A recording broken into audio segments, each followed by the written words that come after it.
Welcome to Refuting Rationality, the show where I refute the YouTube atheist Rationality Rules. In today's episode, Mr. Rationality is going to try and convince us that DNA is not a language, and he's going to do so by misunderstanding what language is. Let's begin. The argument from DNA is very rarely presented in its syllogistic form. Rather, it's just asserted. In one way or another, its proponents simply claim that language is always a product of a mind, and that since DNA is a language, it too must be a product of a mind. And that mind is, wouldn't you know, the super specific God that they just so happen to believe in. Amazing, right? For example, Ken Ham puts it this way. The evidence to me that just cries out that there's a God is the study of DNA. Scientists know today that languages, a code, only come from an intelligence, and information only comes from information. Nobody's ever seen matter by itself give rise to a code. Nobody's ever seen matter by itself give rise to information. And Lee Strobel puts it this way. What is DNA? It is a message with content. It is a language. Just like English uses a 26-letter alphabet, DNA uses a 4-letter chemical alphabet. In fact, inside every cell of the human body is as many words as you would find in thousands of editions of your Sunday newspaper. And, to provide but one more example, when scientists first successfully mapped the human genome, Bill Clinton put it this way. Today we are learning the language in which God created life. Now, as previously expressed, these are just assertions, but if they were put into a syllogistic form, they would go as follows. Language is a product of a mind. DNA is a language. Therefore, DNA is a product of a mind. So, to get straight to it, even if this argument was valid, it would not logically follow that a specific God or group of gods exist. Nor would it logically follow that whatever created DNA still exists, that it is/was benevolent, or that it also created the universe.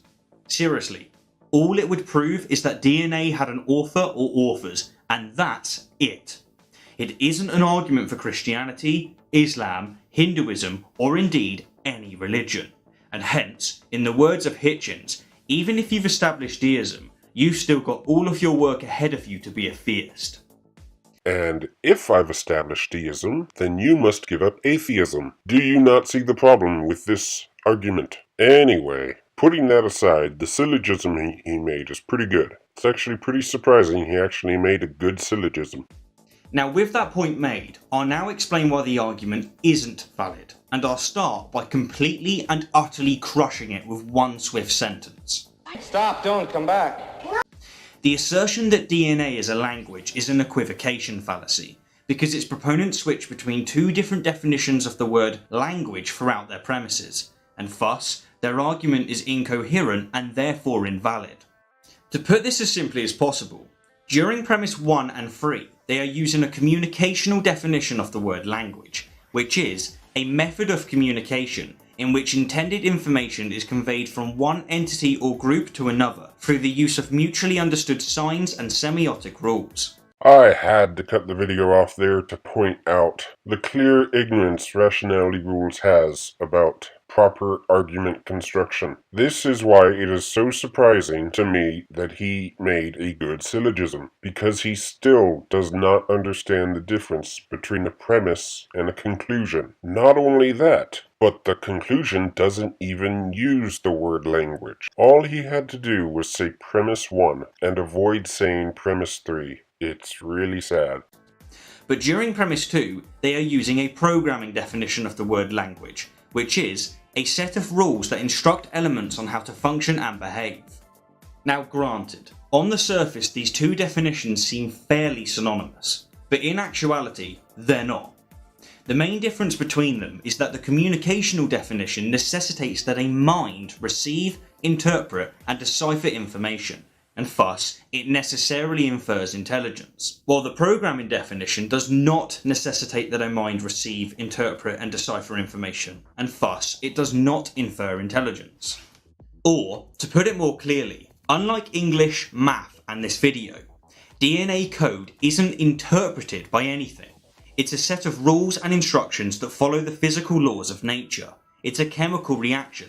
There's no mind receiving the information, there's no mind deciphering the information, and there's no decision making taking place. It's not a communicational language, it's a programming language that can be compared to, though not perfectly, computer coding. So his main argument seems to be that in order for something to be a language, it has to be interpreted by a person. There are two problems with this. First, he's ignoring one of the core tenets of the argument, that DNA contains information, and information only comes from minds. His video should have been on that subject, which would have made the syllogism, information only comes from minds, DNA is information, therefore DNA came from a mind. But of course he couldn't do that, because he would have had a much harder time trying to splice together an equivocation fallacy. Which brings me to point 2. If language is only language when someone else is interpreting it, then if no one watches my videos, am I speaking gibberish? Of course not. A better definition of language would be a system of signals intended to convey information. DNA contains information. Therefore, DNA is a language and comes from a mind.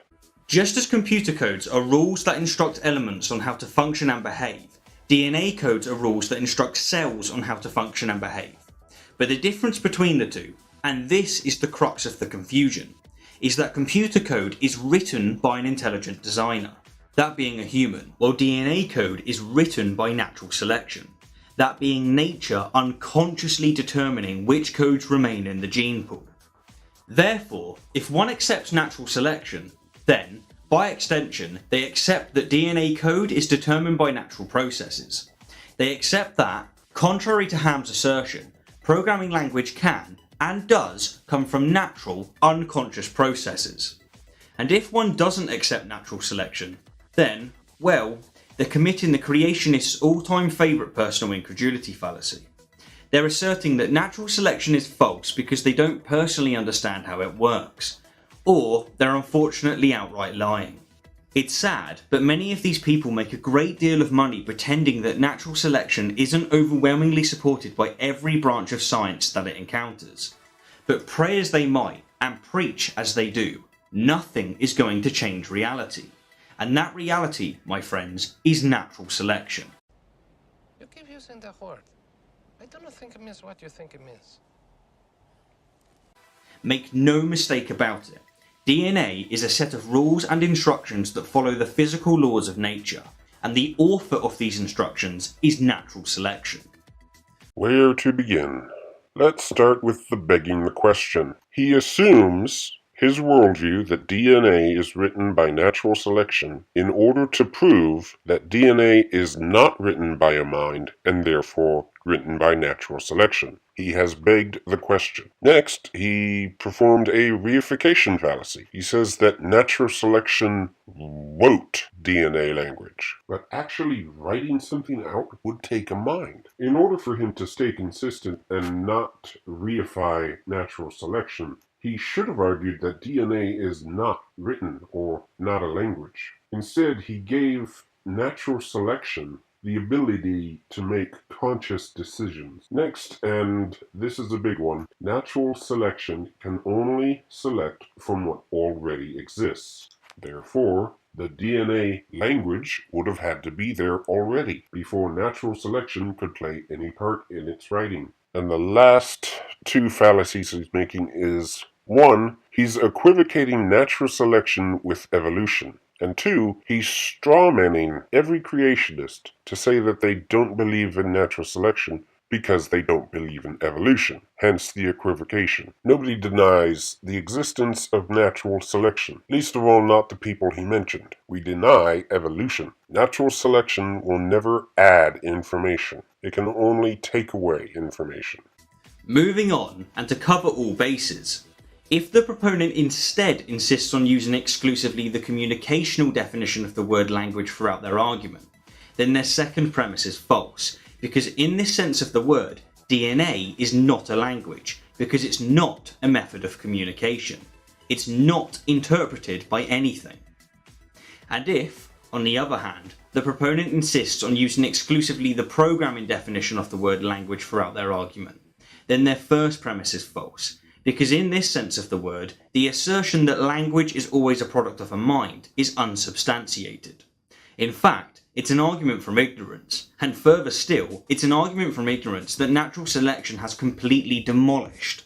Obviously, DNA is a programming language, and programs can only come from a mind. A computer, for instance, cannot accidentally program itself, or accidentally program a different computer. Or, more specifically, a computer cannot accidentally program a video game that takes intent and forethought. Even with a currently existing game, no matter how glitchy it gets, these would be mutations in DNA terms, no matter how many glitches get thrown in there, a Mario game will never be a Sonic the Hedgehog game. It'll just become unplayable. And it is the same for DNA. If you glitch DNA, you might get some unexpected consequences, like immunity to a certain virus, but it is still a glitch, and the more the glitches pile up, the closer you get to crashing.